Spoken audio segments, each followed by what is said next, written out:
பெரியார் விருது கனிமொழி கருணாநிதி. பகுத்தறிவு பகலவன் தந்தை பெரியார் பெயரிலான விருது கழக துணை பொதுச் செயலாளரும் நாடாளுமன்ற குழு தலைவருமான கனிமொழி கருணாநிதி அவர்களுக்கு வழங்கப்படுகிறது. எங்கள் வீட்டில் அனைவரும் திமுக, கனிமொழி மட்டும் தீக்க என்று தலைவர் கலைஞர் அவர்களால் பெரியாரிய பெண் என்று அடையாளம் காட்டப்பட்டவர் கனிமொழி. நாடாளுமன்றத்தில் தமிழ்நாட்டின் உரிமைகளுக்காக வாதாடுவதில் கர்ஜனை மொழி என்று மாண்புமிகு முதலமைச்சர் திரு மு.க. ஸ்டாலின் அவர்களால் பாராட்டப்பட்டவர் கனிமொழி. இதழியல் ஆர்வம் கொண்ட இவர் பத்திரிகை துறையில் பணியாற்றியதன் மூலமாக தனது சமூக அக்கறையை வெளிப்படுத்த தொடங்கினார். முத்தமிழறிஞர் கலைஞரின் கவிதை வார்ப்பாக இருக்கும் இவரது கவிதைகள் பெண்களின் மௌனங்களை பேசுபவைகளாக அமைந்திருக்கும்.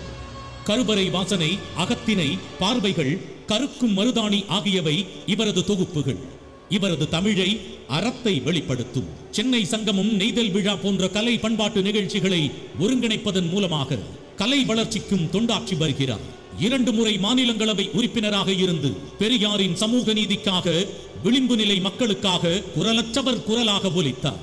2019, 2024 நாடாளுமன்ற தேர்தலில் தூத்துக்குடி தொகுதியில் வென்று தமிழ்நாட்டின் உரிமைக்காகவும் இந்திய ஜனநாயகம் காக்கவும் டெல்லியில் ஒலித்து வருகிறது இவரது கர்ஜனை குரல். திமுகவில் துணை பொதுச் செயலாளராகவும் துடிப்பாக செயல்பட்டு வருகிறார். கலைஞர் 100 வினாடி வினா போட்டி கழகத்தை இளைய தலைமுறை உள்ளத்தில் விதைத்து வருகிறது. பெரியாரின் கருத்தியலுடன் இயங்கி வரும் கனிமொழி கருணாநிதி அவர்களுக்கு பெரியார் விருது வழங்குவதில் பெருமை கொள்கிறது திராவிட முன்னேற்றக் கழகம்.